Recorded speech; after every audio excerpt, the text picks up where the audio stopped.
आखिर परशुराम जी ने सूर्यपुत्र कर्ण को कौन कौन से दिव्यास्त्र दिए थे? आखिर वह एक कौन सा अस्त्र था जो पूरी दुनिया में किसी भी योद्धा के पास मौजूद नहीं था? महाभारत की जब जब बात की जाती है तब तब गुरु और शिष्यों का नाम भी आता है। एक तरफ गुरु द्रोणाचार्य और अर्जुन, तो दूसरी तरफ स्वयं भगवान परशुराम और उनके शिष्य अंगराज कर्ण। यूं तो भगवान परशुराम के बहुत सारे शिष्य थे, जिनमें से एक थे भीष्म पितामह, दूसरे थे गुरु द्रोणाचार्य और जो उनके सबसे प्रिय शिष्य थे वो थे सूर्यपुत्र कर्ण, जिन्हें उन्होंने बहुत सारे दिव्यास्त्रों का ज्ञान प्रदान किया था। आज के इस वीडियो में हम यही जानेंगे उन सभी दिव्यास्त्रों के बारे में जो स्वयं सूर्यपुत्र कर्ण को खुद भगवान परशुराम जी से प्राप्त हुए थे। और उन सभी अस्त्रों में से एक ऐसा अस्त्र भी था जो सबसे भयानक और सबसे शक्तिशाली था, और वो पूरी दुनिया में सिर्फ और सिर्फ भगवान परशुराम और महारथी कर्ण के पास मौजूद था। जब भगवान परशुराम ने सूर्यपुत्र कर्ण को दिव्यास्त्रों का ज्ञान प्रदान किया था, कर्ण को स्वयं भगवान परशुराम से अग्नेयास्त्र, रुद्रास्त्र, ब्रह्मास्त्र, ब्रह्मशिरा अस्त्र, ब्रह्मदंड अस्त्र, गरुड़ास्त्र, नागास्त्र, नागपाश अस्त्र, वाव्य अस्त्र, वरुणास्त्र जैसे कई सारे दिव्यास्त्र प्राप्त हुए थे। लेकिन अब बात करते हैं उस दिव्यास्त्र की जो सिर्फ और सिर्फ परशुराम जी और उनके बाद कर्ण के पास ही मौजूद था।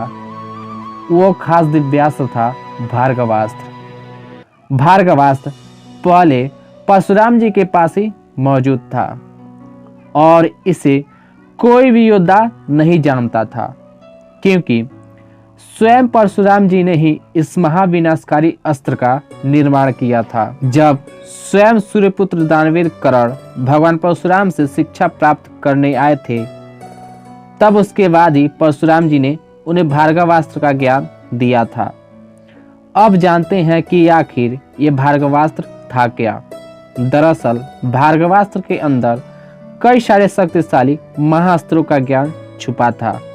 जैसे नागास्त्र को छोड़ने पर हजारों लाखों सांप निकल आते हैं और उनकी वर्षा होती है और शत्रुओं पर वो प्रहार करते हैं, वैसे ही भार्गवास्त्र को चलाने पर ये कई हजार लाख अस्त्रों की बारिश करता है, ताकि विरोधी सेना किसी भी अस्त्र को पहचानने से पहले ही नष्ट हो जाए।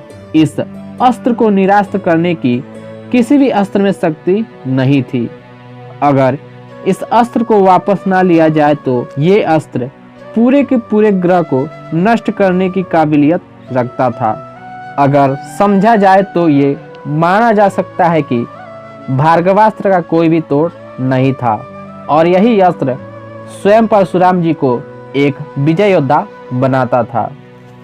कहा जाता है कि महाभारत युद्ध के समय स्वयं सूर्यपुत्र कर्ण ने पांडवों के खिलाफ इसे चलाया था और उन्होंने उनकी पूरी एक और छिहड़ी सेना का विनाश कर दिया था, वो भी सिर्फ और सिर्फ भार्गवास्त्र के बलबूते पर।